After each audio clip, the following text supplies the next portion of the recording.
അമ്മേ ഞാൻ പെണ്ണായി.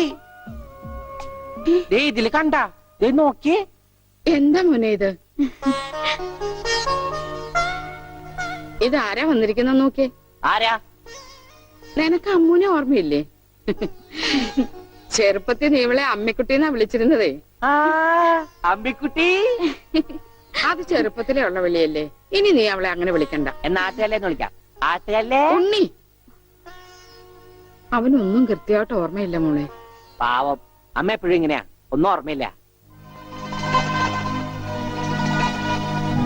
ഉണ്ണി, ഞങ്ങളെയൊക്കെ ഓർമ്മയുണ്ടോ നിനക്ക്? അമ്മൂന്റെ അമ്മയാടാ. ആ അമ്മൂടെ അമ്മ, അമ്മൂമ്മ. കണ്ടോ, അവൻ എന്നെ ഓർത്തല്ലോ. ആരത്? മുത്തശ്ശി. ആ മുത്തശ്ശി. കുട്ടി ഏത് ക്ലാസ്സിലാ പഠിക്കുന്നേ? വായിൽ പല്ലൊന്നും മുളച്ചില്ല. ഞാൻ പറയാറില്ലേ, എന്റെ ചർമ്മം കണ്ട പ്രായം തോന്നില്ലാന്ന്. പട്ടണ മോനെ, പണിക്കരമാവിനെ കുറിച്ച് എന്തെങ്കിലും വിവരമുണ്ടോ? എന്റെ അച്ഛനിപ്പോ എവിടെ ഉണ്ടെന്ന് അറിയാം ഉണ്ണേട്ടന്? ഞാൻ കാഞ്ഞങ്ങാട് SI ആയിരുന്നപ്പോ ഇയാള് കോത്താഴത്ത് കോൺസ്റ്റബിൾ. ഇയാള് കോത്താഴത്ത് കോൺസ്റ്റബിൾ ആയപ്പോ ഞാൻ കാഞ്ഞങ്ങാട് SI. ഇയാൾക്ക് എന്താ തലയ്ക്ക് വട്ടുണ്ടാ? ഉണ്ടോ? ദേ നിക്കണ അയാള്. കണ്ടാ കണ്ടാ കണ്ടാടി.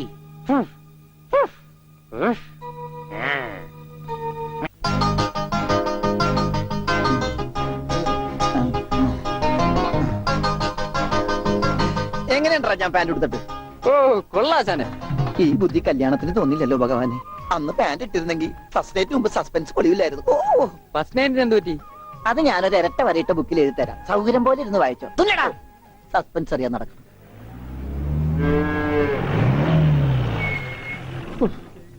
ഇതിനൊരു സിബ് പിടിപ്പിച്ചിട്ട് വരാം. വേഗം വരണം. പനമുട്ടാതെ. കൃഷ്ണൻകുട്ടിയെ, ആ. ഇതിന്റെ കൈ ഒന്ന് തുന്നിയ വേഗം. എന്ത് പറ്റി? ആ അതിർത്തി തർക്കം. ഞാൻ എന്റെ തറവാട്ടിലെ അവകാശം ചെന്നേ വിധിയായി വലിയായി ഒടുവിൽ ഇങ്ങനെയൊക്കെ. അയ്യോ അത് തീർന്നില്ലേ? എവിടെ തീരാൻ? ദേ ഇതാണ് ഞങ്ങളുടെ മൊത്തം പറമ്പ്. 48 സെന്റ് ചില്ലുവാനം. ചില്ലാനെന്ന് ചില്ലുവാനം വെച്ചാൽ 6 ലിങ്സ് വരും. ദേ ഇതാണ് കിഴക്കേ അതിരി. നമ്മുടെ ബാലഞ്ചന്റെ വീടിന്റെ. അതെ. അതിലേ ഒരു 20 സെന്റ് സ്ഥലം. ഇങ്ങനെ ഇങ്ങനെ ഇങ്ങനെ ഇങ്ങനെ അമ്മനെ പറ്റിച്ച് ചേട്ടന്മാരെ എഴുതി വാങ്ങിച്ചു. വില്ലന്മാരെ. പിന്നെ ഈ കാണുന്ന 16 സെന്റ് സ്ഥലം അച്ഛന്റെ 16 നടത്താൻ വിറ്റ് തുളച്ചി. പിന്നെ ഈ 18 സെന്റ് സ്ഥലം മൂത്ത പെങ്ങളുടെ കല്യാണത്തിന് അമ്മയെ മുറിച്ചു വെച്ചു. അത് പെങ്ങളുടെ കല്യാണത്തിനല്ലേടോ? അവിടെ എഴുതേ അത് കേസിൽ കിടന്ന പറമ്പാണ്. അതെ ഇനി ഞാനും 2 പെങ്ങന്മാരുണ്ടേ. പെങ്ങന്മാർ ഇനിയുണ്ടോ? തന്റെ പെങ്ങന്മാരെന്താണ് പറമ്പ് നിറഞ്ഞു നിൽക്കണ? അവർക്കുള്ള വീതം പെങ്ങന്മാർക്കുള്ളത് അതവിടെ ഇരിക്കട്ടെ. പിന്നെ എനിക്കുള്ളതാണ് ഈ 8 സെന്റ്. അപ്പൊ ഒരു 6 ലിങ്സ് കാണും. 6 ലിങ്സ് വഴിക്ക് പോയില്ലേ? ഓ വഴി വഴി വഴി അത് മാറ്റിവെയ്. ബാക്കി 8 സെന്റിൽ തനിക്കൊരു വീട് വെച്ചൂടെ? എങ്ങനെ വീട് വെക്കാൻ? എന്താ എന്താ ഇത്? കുളം 6 സെന്റ് കുളം അല്ലേ? അയ്യോ കുളമാണെങ്കിൽ പിന്നെ അവിടെ എങ്ങനെയാ വീട് വെക്കുന്നത്? കുളത്തിൽ എങ്ങനെ വീട് വെക്കുന്നു ഞാൻ ചോദിച്ചതിനെ ചേട്ടന്മാരുടെ തല്ലി ആവശ്യത്തേക്ക്. 5 സെന്റിന് വഴി ഇത് ചില്ലുവാനും.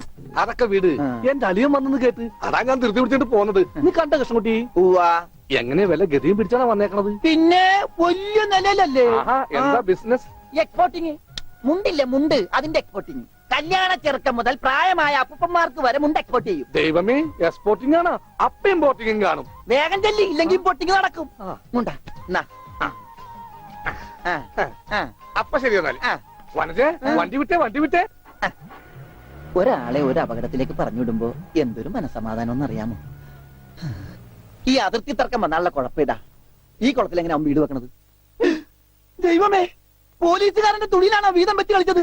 ഓമനക്കുട്ടാ ഓമനക്കുട്ടാ. ഇറങ്ങി ഇറങ്ങി ഇറങ്ങി. ഉണ്ണിക്കുട്ടാ, അളിയാ മോനെ ഉണ്ണിക്കുട്ടാ. എക്സ്പോർട്ട് അളിയാ. എന്റെ ചേച്ചി വന്നടാ. അളിയോ അളിയോ. താനാരാ? അളിയൻ. അളിയോ. താനാരാ വിളിക്കണേ? അളിയനെ. അളിയോ. അപ്പൊ താൻ തന്നെ തന്നെയാണ് അളിയാന്ന് അകത്തേക്ക് നോക്കി വിളിക്കണത്. നീ ആരാ? ഇതാ നമ്മുടെ ഉണ്ണി. അളിയാ, ഇതായിരുന്നു എന്റെ അളിയൻ. എന്റെ പൊന്നളിയാ. കണ്ണിൽ അന്വേഷിച്ച് കാത്തിരിക്കായിരുന്നു അളിയാ. തിരിയിട്ട് കത്തിക്കാരുന്നില്ലടാ. ഈ അളിയന്റെ തമാശ. അളിയാ, നമുക്ക് ഒരുപാട് കാര്യങ്ങൾ സംസാരിക്കാനുണ്ട്. കാഷിനെ പറ്റിയുള്ള ടോക്ക്. Casual talk. ആഹാ, ഇത് എനിക്കും കൂടി അവകാശപ്പെട്ടതാണ്. എന്റെ അളിയൻ, എന്റെ സ്വന്തം അളിയൻ. ബാളിയ, നമുക്ക് അകത്ത് പോയി സംസാരിക്കാം. അല്ലെങ്കിൽ വേണ്ട, ഇവിടെ നിന്ന് സംസാരിക്കാൻ ശരിയാവില്ല. നമുക്ക് പുറത്തുപോയി സംസാരിക്കാം. ഇവിടെ ഒന്ന് ചുറ്റിക്കറങ്ങാം. പോരെ? അപ്പൊ എന്നെ ചുറ്റിക്കാൻ കൊണ്ടുപോവാണ്. ഈ അളിയന്റെ ഒരു തമാശ. ഓടാ. ഓ അളിയൻ. വേണ്ട വേണ്ട, ചുറ്റിക്കൊന്നും വേണ്ട. അതൊക്കെ വേണം. ആളിയോടെ നിൽക്ക്. ഞാൻ ഈ പാന്റ് മാറ്റിയിട്ട് ഒരു മുണ്ടെടുത്തോണ്ട് ഇപ്പൊ വരാം. വേണ്ട, മുണ്ടെടുക്കണ്ട. എന്താ ഇത്? എനിക്കൊരു മുണ്ടെടുക്കാനുള്ള അവകാശം പോലെ ഈ വീട്ടിലില്ലേ? അളിയൻ ഇവിടെ നിൽക്ക്, ഞാനിപ്പോ വരാം. വനജേ ഒരു മുണ്ടെടുക്കൂ.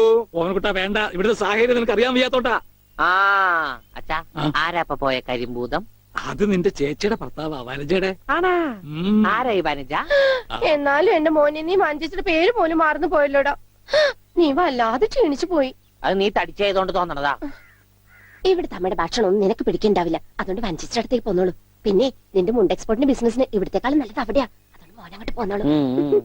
അളിയ ഞാൻ റെഡി, നമുക്ക് പോവാം. ഓമനക്കുട്ട, നീ ഇത് എന്ത് ഭാവിച്ചാ? ഞങ്ങൾ അളിയനും ഒന്ന് കറങ്ങാൻ പോകുന്നു. തൽക്കാലം മാത്രം മനസ്സിലാക്കാൻ മതി. അളിയ നമുക്ക് ഇറങ്ങാം. കറങ്ങ, പിടിക്ക്. ഈ കറങ്ങലല്ല, നമുക്ക് അവിടെയൊക്കെ പോയി ചുറ്റിക്കറങ്ങണ്ടേ? കള്ളൻ. പോടാ. ഡോണ്ടു ഡോണ്ടു. ഓമനക്കുട്ട വേണ്ട, ഞാൻ പറയുന്നു. പോയിക്കോട്ടെ അച്ഛാ. എന്നാ പോകട്ടെ. ബിസിനസ്സിൽ നമ്മൾ ഓരോ അരിയും സൂക്ഷിച്ചു വെക്കണം. അയ്യോ അരുത്.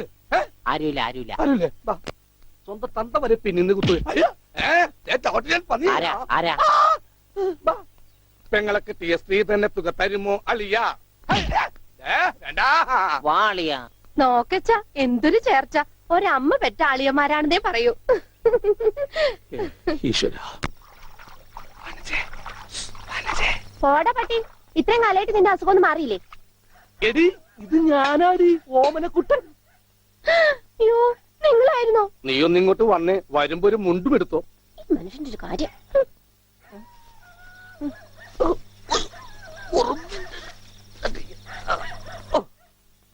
ദാ. നിന്റെ ആങ്ങളില്ല മുണ്ടൂരാൻ. നാട്ടുകാരെ മുണ്ടും പറഞ്ഞിട്ടാടി എക്സ്പോർട്ട് ചെയ്യണത്. അതെ, അവന് തലയ്ക്ക് നല്ല സുഖമില്ലാന്ന് അച്ഛനമ്മയും പറയണ കേട്ടു. എന്താ ഉണ്ടായേ? അവൻ എന്നെ കൊണ്ട് ഒരു മൊട്ടക്കുന്നിന്റെ മുകളിൽ കയറി. അവർ തന്നെ എന്റെ മുണ്ടും പറിച്ച് ഒറ്റോട്ടം. ഞാനാണെങ്കിൽ അടിയിൽ ഒന്നും ഇട്ടിട്ടുണ്ടായില്ല. എന്നിട്ട് ഞാൻ തോട്ടിലേക്ക് എടുത്ത് ചാടി. നാളെ മറക്കാൻ അനക്കപ്പം വെള്ളത്തിൽ കിടന്ന് ആ തോട്ടിലാണെങ്കിൽ പണ്ടാറ മീനിന്റെ ചെല്ലു. അപ്പോഴേ ഒരാൾ തോട്ടെറിഞ്ഞ് മീനെ പിടിക്കാൻ വന്നേക്കണു. എന്നിട്ട് തോട്ട പൊട്ടി. തോട്ട പൊട്ടിയ തീർന്നില്ലേ? ആ തോട്ടക്കാരനെ പറഞ്ഞവിടെ ഞാൻ പെട്ട പാട്. എന്താ ഈ കേക്കണേ? അതെ, ആ. ഞാൻ ആദ്യം വനജയെന്ന് വിളിച്ചപ്പോ നീ ആരാണെന്നാ വിചാരിച്ചത്? അത് ഞാൻ വിചാരിച്ചത് പട്ടിയാണെന്നാ. പട്ടിയൊക്കെ നിന്നെ വനജയെന്നാ വിളിക്കാറ്. ചില പട്ടികളൊക്കെ എന്നെ